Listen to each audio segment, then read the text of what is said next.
تھا، یعنی اس نے آج بھی اپنی ماں کی تربیت کا مان رکھ لیا تھا۔ شاباش، مجھے اپنی بیٹی سے یہی امید تھی۔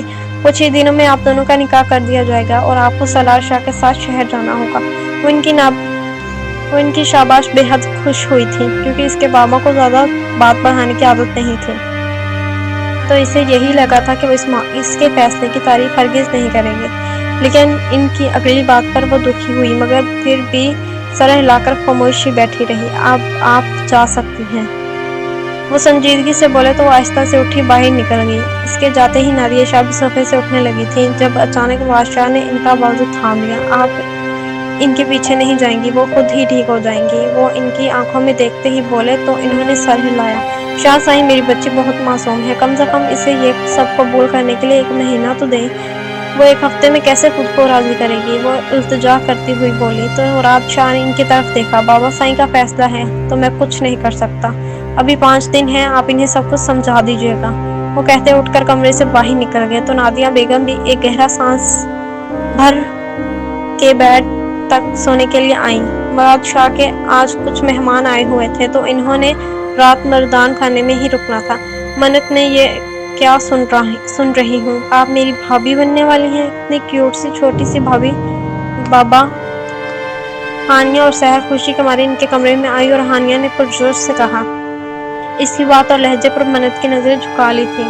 کیا ہوا میری پیاری سی بہن، خوش نہیں ہو کیا؟ سحر اس کے پاس بیٹھتی اس کا ہاتھ تھام کر محبت سے بولی تو منت نے بے بسی سے ان دونوں کو دیکھا۔ میں کبھی ایسا کچھ نہیں سوچا تھا۔ وہ سب اچانک وہ دکھ سے کہتی، آخر میں بات ادھوری چھوڑتی پھر سے چہرہ نیچے کر گئی۔ مجھے پتا ہے یار کہ آپ نے ایسا کچھ نہیں سوچا ہوگا، لیکن اب وقت ہے نا آپ کے پاس، اب سوچ لیں میری دفعہ۔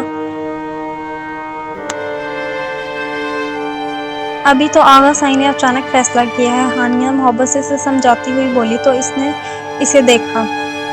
میرے لالا بہت پولائٹ نیچر ہیں، جبکہ آپ کے لالا توقف کوئی بہت ہی خڑوس ہیں۔ وہ دکھ سے کہتی اتنی معصوم لگ رہی تھی کہ سحر اور ہانیہ زور سے کھلکھلائیں۔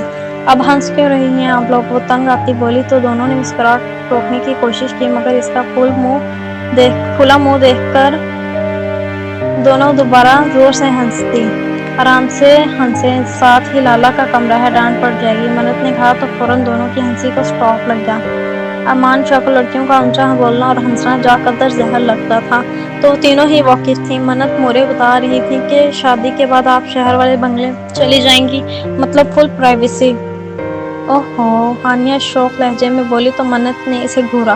کچھ تو خیال کریں، یہ ابھی بچی ہیں جس کے سامنے آپ ایسی باتیں کر رہی ہیں۔ منت سحر کی طرف اشارہ کرتی ہوئی بولی تو سحر نے نظریں ادھر ادھر دوڑاتے اسے شو کیا جیسے اس نے کچھ سنا ہی نہیں۔ اوکے بھائی، اب میں چلتی ہوں، ویسے میں امان سے بات کروں گی کہ کل ہمیں شاپنگ پہ لے جائیں۔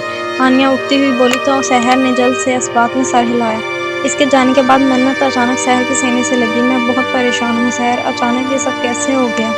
وہ دکھی لہجے میں بولی تو سحر بھی اپنی بہن کو دکھی دیکھ کر رونے والی ہوئی۔ جب اس کا ایک آنسو ٹوٹ کر منت کے کندھے پر گرا تو منت فوراً اس سے الگ ہوئی۔ سحر، رونے کی کوئی بات نہیں ہے، اب آپ ایسے روک کر مجھے بھی رلا دیں گی؟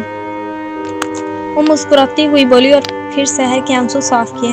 منت، آپ مجھے چھوڑ کر کہیں مت جائیے گا۔ وہ دوبارہ منت کے کندھے سے لگتی بولی تو وہ بھی نم آنکھوں سے مسکرائی۔ میں اپنی گڑیا کو چھوڑ کر کہیں نہیں جاؤں گی، آپ پریشان نہیں ہوں، وہ محبت سے بولی۔ پھر اس نے سحر کا سر اپنی گود میں رکھا اور اس سے باتیں کرنے لگی۔ 1 گھنٹے بعد دونوں ہی سو چکی تھیں۔ مل گئی فرصت میری بیوی کو کمرے میں آنے کی۔ وہ جیسے ہی کمرے میں داخل ہوئی، مان مصنوعی غصے سے بولا تو وہ مسکرا کر اس کی طرف آئیں۔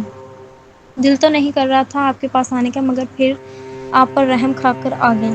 وہ بیڈ پر اس کے پاس بیٹھتی ہوئی بولی تو امان نے اسے کھینچ کر اپنے اوپر گرایا۔ محترمہ، آپ کا شکریہ، آپ نے مجھ پر رحم کھایا، مگر میری طرف سے معذرت، میں آج رات آپ پر بالکل رحم نہیں کھا سکوں گا، وہ مانی لفظ سے کہتا ہانیہ کے ہوش اڑا گیا۔ اس نے امان سے دور ہونے کی کوشش کی تو اس کی گرفت مضبوط سخت ہوتی گئی۔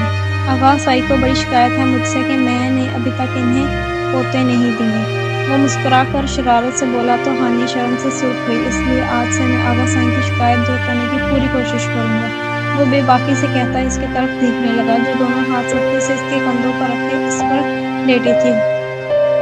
مجھے کپڑے چینج کرنے ہیں، وہ اس کی بولتی نظروں کی